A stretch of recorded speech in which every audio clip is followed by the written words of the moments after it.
Okay, now, Oakland is right on San Francisco Bay, but you can't, before they built the bridge in 1936, no train could go across to San Francisco. So just like you have I-80 that goes across, I-80 goes across in the highway system. The even numbers go east and west, and the odd numbers go north and south. Like you have 95, then you have 85, right? Then you have 75, right? Then you have 65 going through Louisville and all that. Then you have all the odd numbers. 45 and 35 take you right down Kansas City, Texas, Houston and all that. 25 take you right up from Canada to New Mexico and all of that. And all, yeah, right. And 25 will take you right through Denver and all that, north and south. And east and west, 80. And then 90 going up. Chicago, you can catch 90 and all of that up there. And that will take you across to Seattle up there. You come down, then 80 take you right across the middle. Like when you leave here on 70 and you're going that way, you're going to catch, it's going to join in Pennsylvania. It's going to join with 80. And 80 going to take you the rest of the way.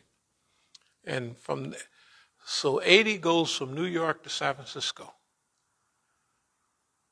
But in the old days, there was no bridge. So the Pullman porters would stay in Oakland, a little place around the train station. And that's where Black Oakland developed. The Pullman porters would stay around there, as in West Oakland, around the train station. And pretty soon, they bought homes and everything. And pretty soon, when people wanted to come west, where should I go? Everybody went to where they got a relative. If one relative went to Uchi City, pretty soon everybody from his little town would go to Uchi City. Pretty soon everybody else around, they'd come from wherever they went. So that's the way California was. That's where the term homeboy come from. You don't come from Mexicans, come from black people. When you was out there, you would introduce, this is my homeboy. Both of y'all was from Mississippi or Arkansas. So you said, this is my homeboy. That means y'all from home, back home, Anyway, the Pullman porters were the newspaper line for black people. I mean, they would collect the black newspapers, especially the Chicago Defender, and was that the Philadelphia Inquirer? Philadelphia Inquirer. And they would take them.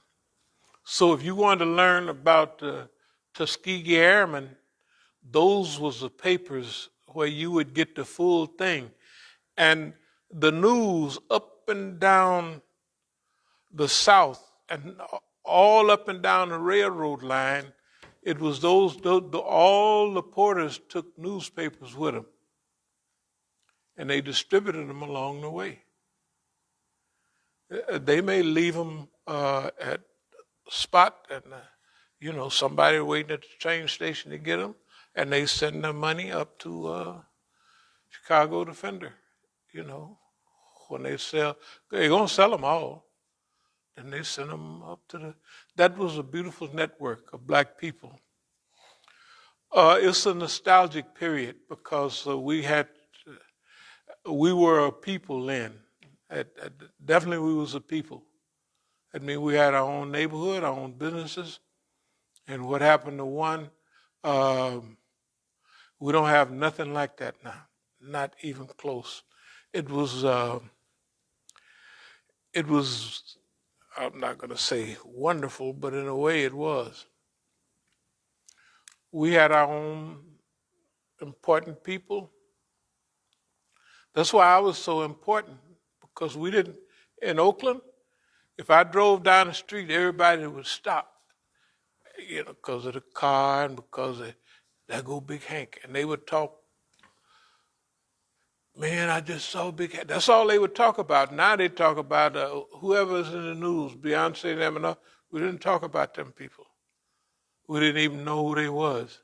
All we knew was so-and-so just drove down the street. Man, he made a turn over here. Then that little girl was riding with him. And that's what they talked about in every neighborhood in America up until the mid-'70s. Then we got, the junkyard man, and we got all this just pitiful. Who's the junk? Fred Sanford? Man, now I knew Red Fox and them Negroes snorted more cocaine than you could sell them. That's how they blew it. The bright lights we used to have, that was the old song, bright lights, big city, went to my baby's head. Bright lights, because you come from the country, there's no lights. Like America was dark. It was no lights like out in the woods. And you could see all the stars, just billions of stars. I'm going to get back to the subject. When I was in Africa and I saw the sky, you just want to drop your head down. Can you imagine? There are billions. Don't go on safari when you out in the way out there. It ain't no lights. And you look at the sky. I've never even seen anything like that over here. Never, never. I'm sure they're out there, but I've never seen them. You wouldn't believe it, the amount of stars that's up there. And I mean, they look like they're millions of miles from each other, but they look like they're bunched up on top of each other. I mean, the whole sky is full. Anyway, I'll get back to the, if I don't speed up, we'll be here for 4 hours. What, when, where, how, and who. The time in which we're living in is an epic time. Transfer of focus, transfer of energy. Whatever you focus on, a lot of times that's where you're going to put your energy. That's why people do dumb stuff. I'll just pass through this quickly. They do dumb stuff, so we'll focus on the dumb stuff. That'd be insane. You focus on that, that's where you put your energy. We're not focusing. That's why I don't care what they do. We're not focusing on that. We're focusing on what we're doing. Okay.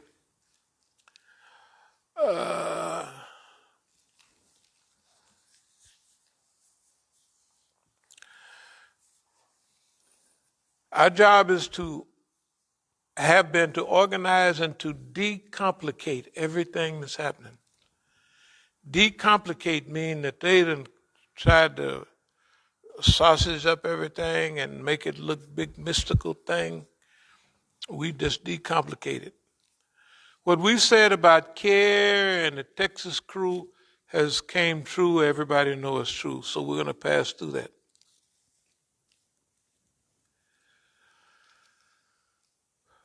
The thing that we're going through is a historical process, and it is our contribution to the historical process. We're doing it in our special way. Today's Negro and his white masters first contact with committed long game, V-A-M-E, visionary Negroes, longevity, protracted Negro. Now this is what this means. Today's Negro and his white master, that means the people, the other Negroes, We are their first contact with committed long-range Negroes. We have to understand that. We are their first contact with committed long-range, protracted Negroes.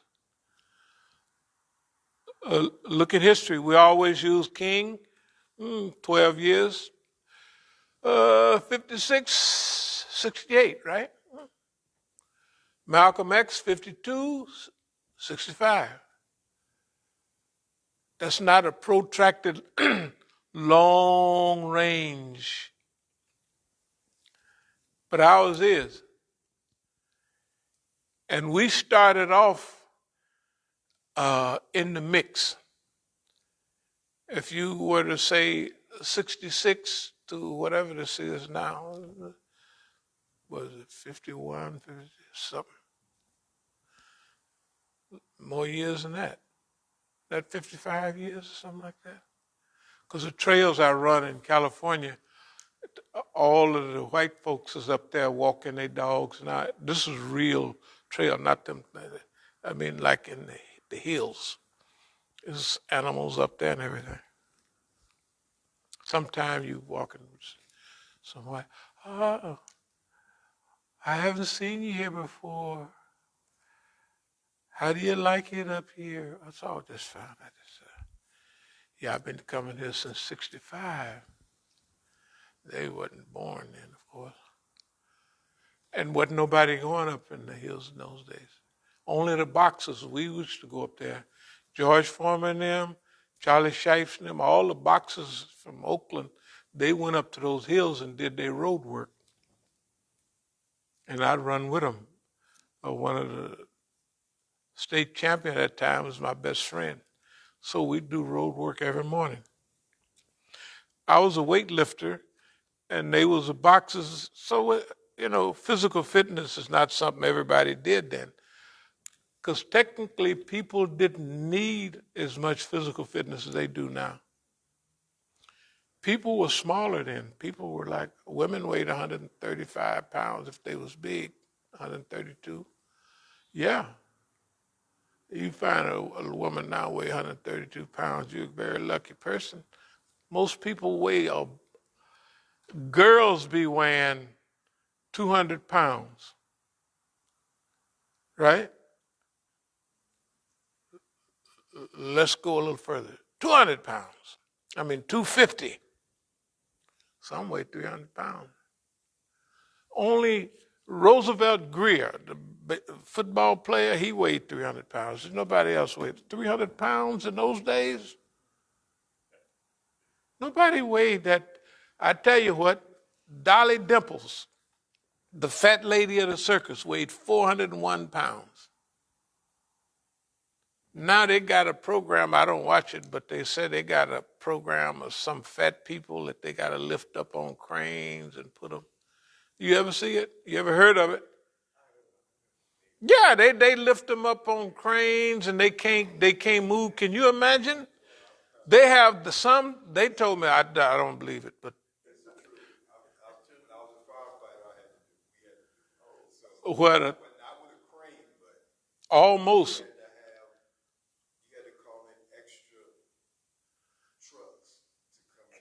To help, they can't move.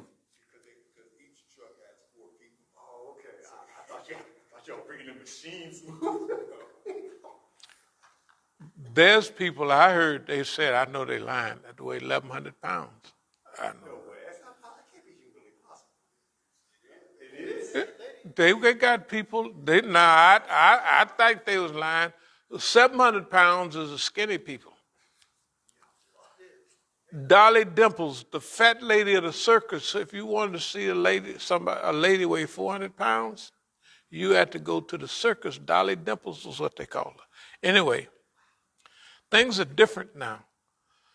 People were smaller. People worked and walked, and people didn't eat meals all the time. You ate breakfast, lunch, and dinner, if you was lucky, and you walked everywhere you went. You walked everywhere, and you did you didn't have labor-saving devices. At least black people didn't. Nobody did. They just didn't have them.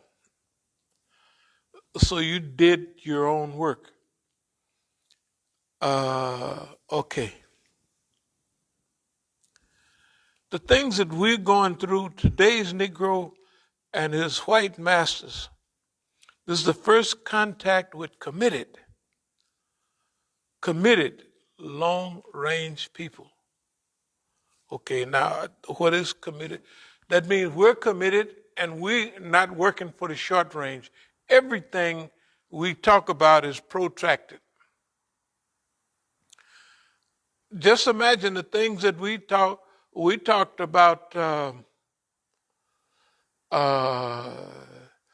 way the movement was going to move. The date was 4/16,